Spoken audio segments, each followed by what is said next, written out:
نحمده ونصلي ونسلم على رسوله الكريم اما بعد فاعوذ بالله من الشيطان الرجيم بسم الله الرحمن الرحيم واعبدوا الله ولا تشركوا به شيئا وبالوالدين إحسانا وبذي القربى واليتامى والمساكين والجار ذي القربى والجار الجنب والصاحب بالجنب وابن السبيل وما ملكت أيمانكم إن الله لا يحب من كان مختالا فخورا صدق الله العظيم وصدق رسوله النبي الكريم الأمين ونحن على ذلك لمن الشاهدين والشاكرين والحمد لله رب العالمين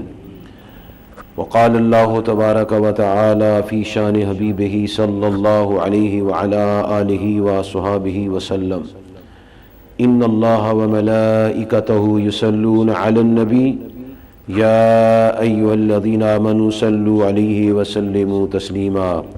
اللهم صل على سيدنا ومولانا محمد وعلى آل سيدنا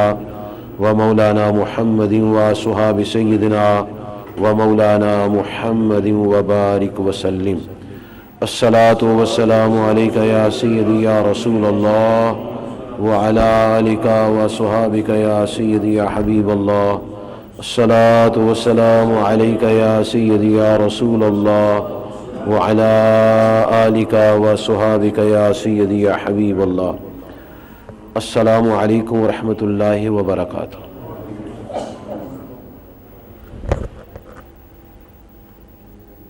حمد و ثناء اور درود و سلام کے بعد واجب الاحترام بزرگوں، دوستوں، عزیزوں اور میری بہنوں، ابھی آپ سب نے 5ویں پارہ سے سورۃ النساء کی آیت نمبر 36 سماعت فرمائی ہے۔ اس آیت مبارکہ میں رب ذوالجلال نے جو بات فرمائی ہے، عربی جاننے والوں کو عربی سن کر معلوم ہو گیا ہوگا، اور جنہیں عربی نہیں آتی وہ سماعت فرمائیں کہ اللہ تعالیٰ ان مقدس کلمات میں کیا ارشاد فرما رہا ہے۔ ارشاد ہوتا ہے، اور اللہ تبارک و تعالیٰ کی عبادت کرو اور اس کا شریک کسی کو نہ ٹھہراؤ، اور والدین کے ساتھ حسن سلوک کرو، اور رشتہ داروں کے ساتھ، یتیموں کے ساتھ، محتاجوں کے ساتھ، قریب کے ہمسایوں کے ساتھ، دور کے ہمسایوں کے ساتھ، کروٹ کے ساتھی کے ساتھ، راہگیر کے ساتھ، اور اپنے خدام کے ساتھ حسن سلوک کرو۔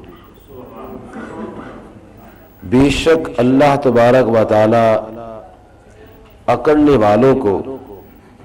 اور شیخی خوروں کو، بڑائی مارنے والوں کو پسند نہیں فرماتا۔ سارا قرآن مجید ہی بڑا جامع ہے،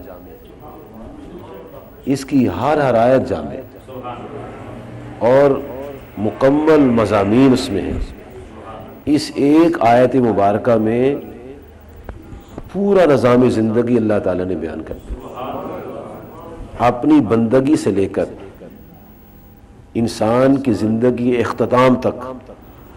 درمیان میں جتنا نظام حیات ہے خالق کائنات نے اس ایک آیت میں بیان کر دیا۔ انسان کی زندگی میں دو موضوعات خصوصی ہیں، ایک عبادات اور دوسرے معاملات۔ اللہ کریم نے اس آیت میں عبادات اور معاملات دونوں کو بیان فرما دیا اور انجام بھی سنا دیا۔ ہمارے قبلہ بابا جی حضور بابا نگینہ صاحب رحمۃ اللہ علیہ فرمایا کرتے تھے کہ انسان عبادت سے نہیں پہچانا جاتا، بلکہ انسان اپنے معاملات سے پہچانا جاتا ہے۔ جس کے معاملات صحیح ہوں گے اس کی عبادت بھی صحیح ہوگی، اور جس کے معاملات صحیح نہیں ہیں اس کی عبادت اس کو وہ نتائج نہیں دے گی جو نتائج ہونے چاہیے۔ تو معاملات جو ہیں یہ بھی زندگی کا حصہ ہے۔ ہمارے نبی محترم کریم آقا علیہ الصلوۃ والسلام نے ہر موقع پر جو بات فرمائی خوبصورت فرمائی، اس میں تبدیلی کی ضرورت نہیں پیش آئی، وہ معاف کرنا میں نے یہ ایسے کہہ دیا ایسے کہہ دیا، نہ، پرفیکٹ بات کرتے تھے، ہر بات پوری اور پکی بات ہوتی تھی۔ ایک موقع پر جناب سرکار دو عالم علیہ الصلوۃ والسلام نے صحابہ کرام رضی اللہ عنہم سے ایک سوال کیا، اتدرون من المفلس، مفلس کو تم جانتے ہو کون ہوتا ہے؟ تو جو عام ماحول تھا، جیسے آج بھی ماحول ہے، جب کسی سے پوچھے مفلس کون ہوتا ہے تو جواب یہی ہوگا من لا درہم لہو ولا متاع، کہ مفلس وہ ہے جس کے پاس درہم و دینار نہیں اور مال و دولت نہیں اور اسباب نہیں ہے، وہ مفلس ہے۔ صحابہ کرام رضی اللہ عنہم نے بھی یہی جواب عرض کیا کہ یا رسول اللہ صلی اللہ علیہ وسلم، مفلس وہ ہے جس کے پاس درہم و دینار اور مال و متاع نہیں ہے، وہ مفلس ہے۔ تو نبی محترم کریم آقا صلی اللہ علیہ وسلم نے فرمایا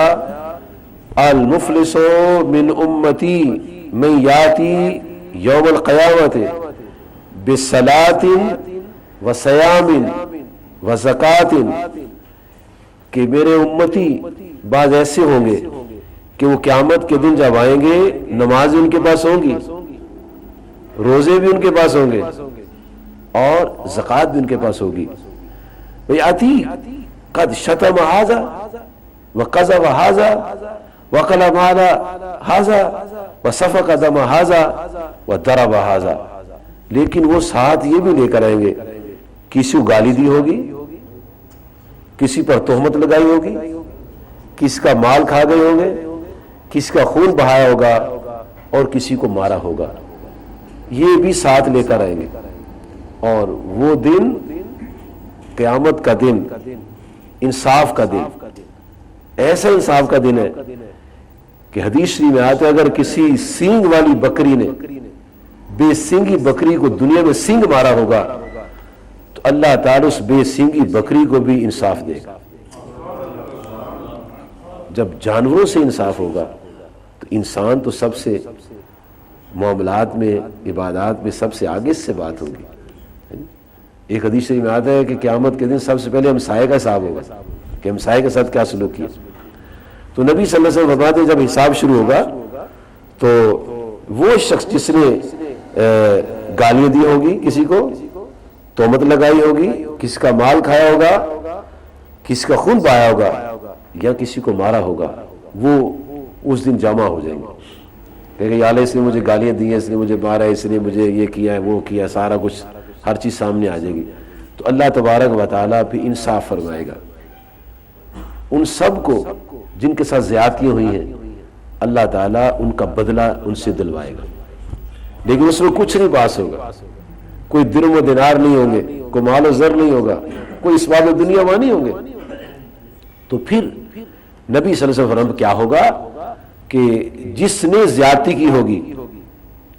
گالی دی ہوگی، تہمت لگائی ہوگی، جی خون بہایا ہوگا، کسی کا ناحق مال کھایا ہوگا، کسی کو مارا ہوگا، تو اللہ تبارک و تعالی ایسے کرنے والے کی نیکیاں ان کو دے دے گا جن کے ساتھ زیادتی ہوگی۔ نیکیاں دینے کے بعد ابھی تقاضا کرنے والے، قصاص والے، بدلے والے موجود ہیں، نیکیاں ختم ہو جائیں گی۔ تو پھر وہ لوگ جنہوں نے بدلہ لینا ہے، جنہوں نے قصاص لینا تھا دنیا میں، جن کے ساتھ زیادتی ہوئی تھی، ان کے گناہ اس شخص کے کھاتے میں ڈال دیے جائیں گے جس نے دنیا میں زیادتی کی ہوگی۔ پھر حکم ہوگا اس کو کھینچ کے دوزخ میں ڈال۔ آقا علیہ الصلوۃ والسلام نے یہ بات ارشاد فرما کے صحابہ کو بتایا کہ یہ مفلس ہے،